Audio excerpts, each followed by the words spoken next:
पाकिस्तान के अंदर हालात हाथ से निकल चुके हैं। दरअसल आप अपनी स्क्रीन पर देखिए, अब से कुछ ही घंटों पहले पाकिस्तान की राजधानी इस्लामाबाद में रेड अलर्ट जारी कर दिया गया है। जी हां, रेड अलर्ट मतलब हाईएस्ट अलर्ट पर चली गई है पाकिस्तान की सेना और पुलिस, जो कि राजधानी इस्लामाबाद में तैनात है। उन्हें इस्लामाबाद के हर एक चेक पॉइंट पर नाकेबंदी के आदेश दिए गए हैं। हर जगह सतर्कता बरती जा रही है और इसका कारण है पाकिस्तान में हो रहे धुआंधार अटैक। बड़ी खौफनाक खबर है जब आप इसकी तफसील सुनेंगे कि 100, 1 2 3 4 दर्जन, 2 3 दर्जन नहीं, 100 लोगों ने, 100 अस्करियत पसंदों ने हमला किया है। 2 थाने ना सिर्फ यह कि नजर आतिश कर दिए बल्कि असलहा भी ले गए। आप अंदाजा लगाइए क्या हालात हैं। और यहां सिर्फ मसला क्या है कि जी तहरीक इंसाफ को तोड़ना है, चरी फलाह का बयान आ जाए, उनको इससे फुर्सत ही नहीं।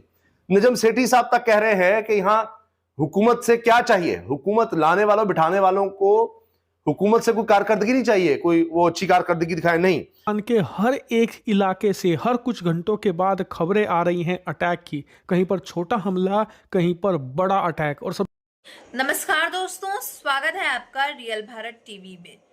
दोस्तों, आज की लेटेस्ट खबर के बारे में बात करते हैं। बहुत बड़ी खबर आ रही है पाकिस्तान से, पाकिस्तान की राजधानी इस्लामाबाद से। इस्लामाबाद में हाई रेड अलर्ट जो है वो जारी कर दिया गया है। हर छोटे से बड़े एरियो के ऊपर जो है नाकाबंदी कर दी गई है। कोई भी वहां से आ जा सकता नहीं है, घरों से बाहर नहीं निकल सकता है, क्योंकि रेड अलर्ट जो है वो पूरी तरह से जारी कर दिया है। और वजह क्या है रेड अलर्ट जारी करने की? दरअसल पाकिस्तान के अंदर जो है हमले थमने का नाम ही नहीं ले रहे हैं। आए दिन जो है पाकिस्तान के अंदर हमले पर हमले होते चले जा रहे हैं। इस पर कोई कंट्रोल नहीं कर पा रहे थे ये लोग, तो इस वजह से जो है इन्होंने हाई रेड अलर्ट लगा दिया है इस्लामाबाद के अंदर, ताकि ये जो हमले हैं वो थोड़ा थमने का नाम ले, किसी को दिक्कतें ना आए।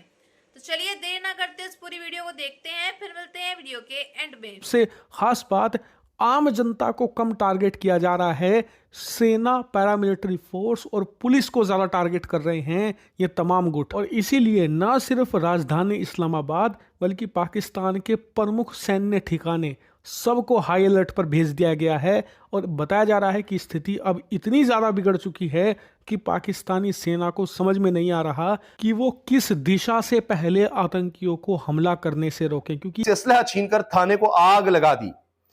डिप्टी कमिश्नर के मुताबिक हमलावरों की तादाद 100 से ज्यादा थी जो जदीद हथियारों से लैस थे। अब यहां कहते हैं जी क्योंकि खैबर पख्तूनख्वा के हालात बड़े खराब हैं, वहां किस तरह से तहरीक इंसाफ के खिलाफ को पॉइंट स्कोरिंग कर दो, तो बलूचिस्तान में तो कहने को पीपल्स पार्टी की गवर्नमेंट है, सारी उसमें शामिल है। फिर यहां पर क्या गवर्नर राज नहीं लगना चाहिए? गवर्नर राज लगा ले, यहां क्या करेंगे?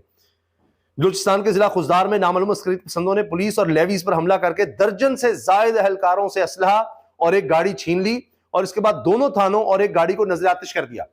का खतरा है। इसके अलावा एक हथियार बंद कॉन्फ्लिक्ट भी शुरू हो सकता है सेना और तमाम गुटों के बीच में। ये चेतावनी आपको ये बताने के लिए काफ़ी है कि पाकिस्तान के अंदर हालात कैसे हैं। और मुझे हैरानी होती है कि इतने बड़े बड़े अटैक आम लोगों के सामने हो रहे हैं, सबको दिख रहे हैं, उसके बावजूद पाकिस्तान की जनता, मीडिया और सरकार पिछले 2 महीनों से रो रही है कि भारतीय खिलाड़ी क्यों नहीं आए, या भारत के लोग चैंपियन ट्रॉफी के मैच देखने पाकिस्तान भारी संख्या में क्यों नहीं आए। 100 से ज्यादा लोग थे, पूरा लश्कर होता है हमारे एक सूबे में, वहां इलाके में यह हाल है कि पूरा पूरा 100 से ज्यादा का लश्कर आ रहा है हमलावरों का। ये हालात है वहां पर। अल्लाह ताला रहम फरमाए। आए दिन बुरी खबरें आ रही हैं और ये हुकूमत जो है ये चैन की बांसुरी बजा रही है कि जी हो हमने तो कमाल कर दिया, मईशत में कमाल कर दिया। सिर्फ मसला क्या था कि तहरीक इंसाफ को काबू करना है। आप अंदाजा लगाइए अब भी यह है कि इमरान खान की रिहाई ना हो, सिर्फ सारा फोकस इस तरफ है और कुछ भी नहीं। अच्छा, फिर भारत के खिलाड़ी या फिर भारत के जो लोग हैं उन्हें कैसे प्रोटेक्शन दोगे तुम? और जो ये अटैक हो रहे हैं ना, ये तो सब टीटीपी या बलोच विद्रोही कर रहे हैं। पाकिस्तान ने तो इससे भी बड़े आतंकी पाल रखे हैं, जैसे कि हिजबुल मुजाहिदीन, लश्कर तोयबा। ये तो अभी शांत बैठे हैं।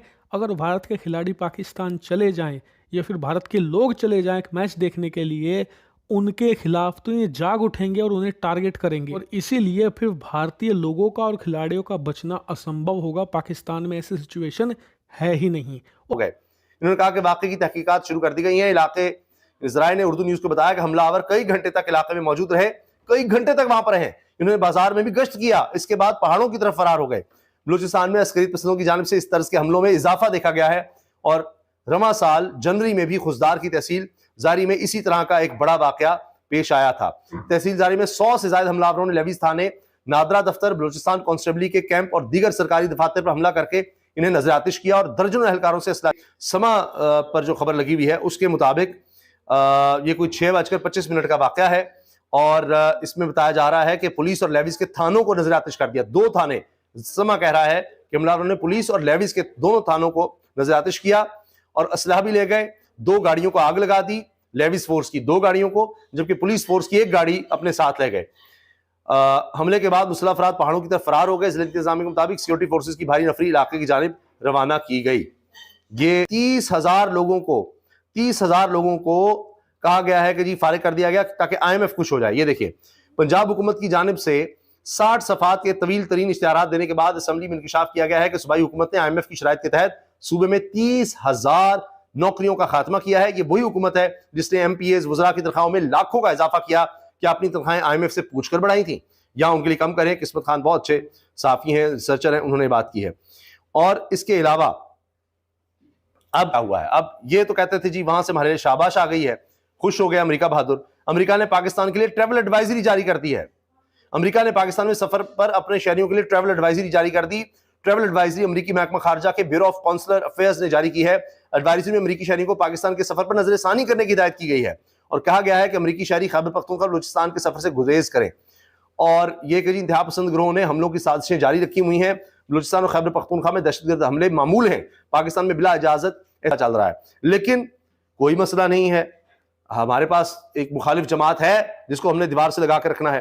फिर दरियाओं में पानी 35% कम, खड़ी फसलों और बागात को नुकसान का खदशा। इरसा ने सूबों को एक मुरासिल मुतला किया है। बारिशों की कमी के बायस दरियाए सिंध में पानी की कमी 35% तक हो सकती है। अब एक नया खतरा सर उठा रहा है, एक नया मसला खड़ा हो रहा है। यहां पर यह भी खबर आ रही है कि इमरान रियाज ने कहा है कि कहा यह जा रहा है कि जी अगर आपने पीटीआई का साथ दिया भी जो है ये इंकशाफ करें, ये छोड़ गए हैं इस्तेहकाम पाकिस्तान पार्टी अदम इस्तेहकाम का शिकार हो गई। वैसे वो डेड ऑन अराइवल थी। फिर साबिक वज़ीर-ए-आज़म आजाद कश्मीर सरदार तरमील इलियास, उन्होंने भी इस्तेहकाम पाकिस्तान पार्टी को खैरबाद कह दिया, IPP को खैरबाद कह दिया। प्रोजेक्ट जो हैं वो फेल होते चले जा रहे हैं, फारिग होते चले जा रहे हैं, बर्बाद हो रहे हैं और कोशिश ये हो रही है कि जी किसी तरह से हम ये बस जो कैदी मरासर है वो बाहर ना आए, उसको किसी तरह से अंदर रखना है, ना समझ पाए। हैरत है। ये जनरल साहब कह रहे हैं, जनरल नईम खालिद लोधी ने ये ट्विटर पर पोस्ट किया। तो ये जनाब तरजीहात हैं। बाकी मैं आपको बता दूं कि ये खबर भी आ रही है, ये सदीक जान ने खबर दी कि अब एक भरपूर तैयारी हो रही है, एक डॉक्यूमेंट तैयार किया जा रहा है जिस पर तमाम अपोजिशन मुत्तफिक होगी। ईद के बाद 45 रोज का मुल्क गिर प्रोग्राम होगा जिसमें तमाम तबकात को मोबिलाइज करके आखिर में इस्लामाबाद की तरफ कूच करेंगे। इसमें जितनी भी जमातें हैं, बलूचिस्तान की हों, सिंध की हों, अंदरून सिंध की हों, जैसा कि आप सभी ने देखा, इंट्रो में देखा और बाकी क्लिप्स में पूरी देखा कि किस तरह से पाकिस्तान के अंदर हमले जो हैं वो थमने का नाम नहीं ले रहे हैं। हर 24 घंटे के अंदर कोई छोटे से छोटे एरिया में, बड़े से बड़े एरिया में हमले रुकने का नाम नहीं ले रहे हैं। कहीं 100 चौकियां उड़ाई जा रही हैं, कहीं पाकिस्तान के पाक फौजियों को मार दिया जा रहा है, निपटा दिया जा रहा है, कहीं फायरिंग चल रही है, कहीं बमबारी चल रही है। तो पाकिस्तान के जो हालात हैं वो एकदम बद से बदतर होते चले जा रहे हैं। वैसे ही पाकिस्तान की इकोनॉमिक क्राइसिस खत्म होने का नाम नहीं ले रही है और पाकिस्तान के अंदर धमाके पर धमाके होते चले जा रहे हैं। और धमाके कौन करवा रहा है ये भी एग्जैक्ट क्लियर नहीं समझ में आ रहा है पुलिस वालों को। अब समझ में नहीं आ रहा है पुलिस वालों को, पाक फौजियों को, कि करें तो क्या करें।